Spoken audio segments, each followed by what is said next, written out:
مستی خیل صاحب۔ جناب اسپیکر، میں آپ کا شکر گزار ہوں۔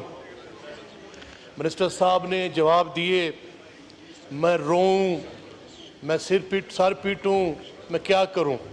کاشتکار کا کوئی پرسان حال نہیں ہے، حکومت جو ہے وہ لمبی تان کے سوئی ہوئی ہے۔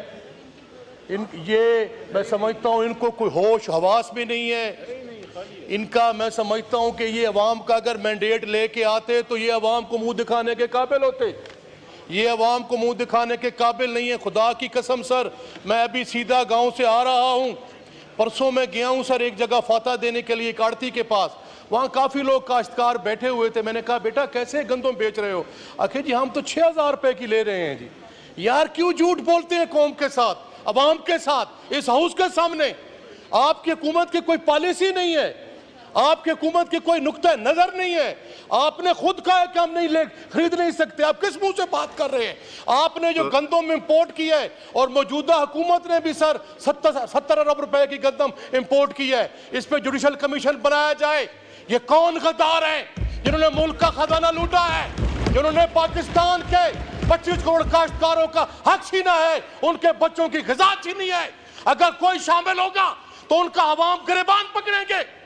یہ حکومت فیل ہو گئی ہے، ناکام ہو گئی ہے۔ ابھی تو انہوں نے جوڈیشل کمیشن کیوں نہیں بنایا؟ مجھے افسوس ہوتا ہے، میرا بھائی منسٹر صاحب یہاں آیا ہوا ہے، ٹائی لگا کے بیٹھتا ہے، بات کر کے چلے جاتے ہیں، کوئی پرسان حال ہی نہیں۔ سوال رونا آتا ہے ہمیں خدا کی قسم۔ سوال زمیندار کا بیٹا ہے، وکیل بن گئے ہو تم یار، تم حق کی بات تو کرو۔ اب میں چیلنج کرتا ہوں پورے ہاؤس کو، میرے ساتھ آئیں۔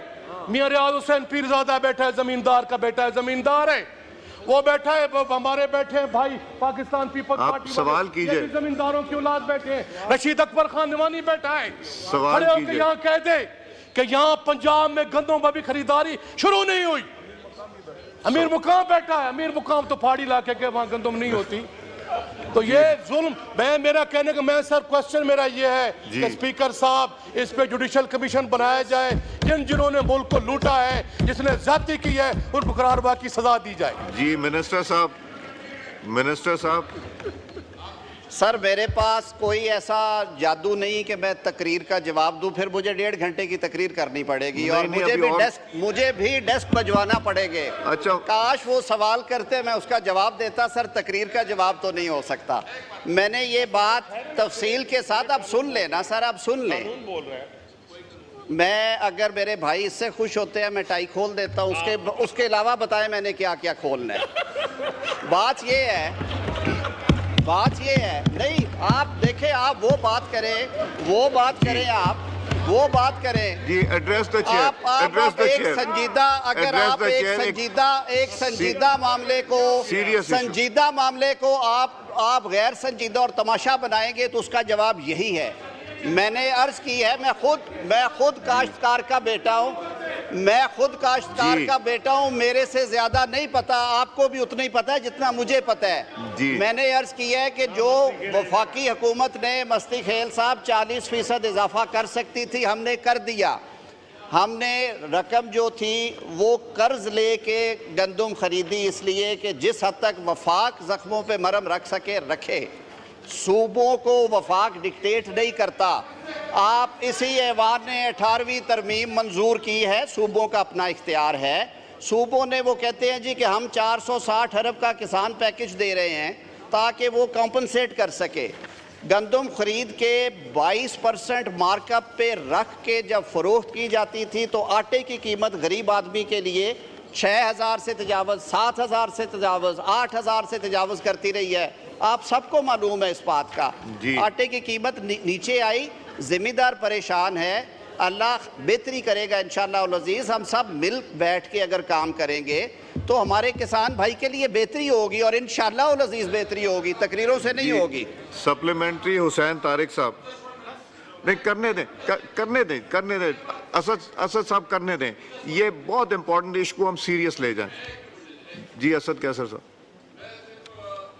منسٹر صاحب سے اتنی ریکویسٹ کرتا ہوں کہ آپ جوڈیشل انکوائری کیوں نہیں بناتی اس کے اوپر، تاکہ پتہ چل جائے نا، حقائق کا پتہ چل جائے کہ یہ جو ڈاکہ ڈالا گیا ہے آپ اعلان کریں نا, اعلان کریں, پتہ چل جائے گا جو بھی رسپانسبل ہے اس کے خلاف قانون کے مطابق سزا دینی چاہیے, کیونکہ جس نے اسکینڈل کیا ہے وہ قابل گرفت ہے. حسین طارق صاحب سپلیمنٹری. جی ان کا سوال لے لیجئے, اکٹھا جواب دے دیجیے. پارلیمان کے اس کمیٹی کے سیکرٹری کے پاس میں فلور آف ہاؤس کے اوپر یہ بات کر رہا ہوں کہ 2017 کے الیکشن ایکٹ جس پہ تمام سیاسی جماعتیں جن کی ایک سیٹ تھی ان کے اراکین کا بھی دستخط ہیں, سینٹ کے لوگ بھی تھے, یہ بات میں فلور آف دا ہاؤس پہ کہہ رہا ہوں, اس میں اگر ایک کاما فل سٹاپ کا فرق ہو میں ذمہ دار ہوں. اس کو بحال کیا گیا ہے. جو ترمیم 2018 والی اسمبلی نے کی تھی اور ریٹائرڈ کو نکال دیا تھا اس کو دوبارہ ڈال دیا گیا ہے. یہ میں فلور آف ہاؤس پہ کہہ رہا ہوں. اگر یہ میں غلط بات کر رہا ہوں I will resign here. جی اجازت. 2017 کا الیکشن ایکٹ ابھی پڑھے جا کے, آپ پڑھ لیں, میں فلور آف ہاؤس پہ کہہ رہا ہوں I will resign right now. Floor of house پہ یہ بات کر رہا ہوں. 2017 کے الیکشن ایکٹ کی جو لینگویج تھی سیکشن 140, اس کی لینگویج تھی a person who is or has been judge of a high court. یہ لینگویج گور صاحب اس کو ابھی کنٹراڈکٹ کر دے 2017 کے اوریجنل ایکٹ کو, I will be out of things. یہ نہ کیا کرے بات. یہ بعد میں ترمیم آئی تھی 2018 کی اسمبلی نے یہ ترمیم کی, کچھ اور ترامیم آئیں, انہوں نے ریٹائرڈ کا لفظ نکال دیا. اسکیم آف تھنگز میں یہ ہے کہ الیکشن پٹیشن ڈیسائیڈ ہونی ہے 6 ماہ میں. ہائی کورٹس نے چٹھیوں میں لکھا کہ ہمارے پاس 82,000 52,000 مقدمات ہیں, ہم اتنے دیں گے, اتنے لوگ نہیں دیں گے. اس کے بعد کھینچا تانی رہی اس کے اوپر. اداروں کے حوالے سے کانسٹیٹیوشنل باڈیز ہیں, ہم سب اداروں کی عزت کرتے ہیں, وہ عدلیہ ہے, وہ الیکشن کمیشن ہے, وہ پارلیمان ہے, سب نے اپنی حدود میں رہ کے کام کرنا ہے. اگر کوئی ادارہ دوسرے ادارے کی ٹیریٹری میں جا کے چیزیں کھینچے گا اور اپنے مقاصد کے لیے کرے گا تو پھر پارلیمان نے اپنا کام کرنا ہے. یہ آرڈیننسز اسمبلی ان سیشن نہیں تھی, دیے گئے ہیں. یہ آرڈیننسز لے ہو رہے ہیں آپ کے سامنے. یہ پراپرٹی آف پارلیمنٹ ہوں گے, آپ ان کو پاس کریں, آپ ان میں ترمیم کریں, آپ ان کو ریجیکٹ کریں. یہ آپ کی سٹینڈنگ کمیٹیز آپ کو ریکمنڈیشنز دیں گی, ووٹ کے اوپر طے ہوگا, کوئی راکٹ سائنس نہیں ہے. اور میں پھر ایک دفعہ وضاحت کر رہا ہوں, رہی بات نیب کی, تو جناب کے جو قیدی نمبر 804 ہیں انہوں نے اپیل کر رکھی سپریم کورٹ میں کہ انہیں 90 دن کا ریمانڈ چاہیے, 14 دن کا نہیں چاہیے, کسی ایک بات پہ کھڑے ہو جائیں. یہ پراپرٹی آف پارلیمنٹ ہوں گے, آپ ان کو پاس کریں, آپ ان میں ترمیم کریں, آپ ان کو ریجیکٹ کریں. یہ آپ کی سٹینڈنگ کمیٹیز آپ کو ریکمنڈیشنز دیں گی, ووٹ کے اوپر طے ہوگا, کوئی راکٹ سائنس نہیں ہے. اور میں پھر ایک دفعہ وضاحت کر رہا ہوں, رہی بات نیب کی, تو جناب کے جو قیدی نمبر 804 ہیں انہوں نے اپیل کر رکھی سپریم کورٹ میں کہ انہیں 90 دن کا ریمانڈ چاہیے, 14 دن کا نہیں چاہیے, کسی ایک بات پہ کھڑے ہو جائیں.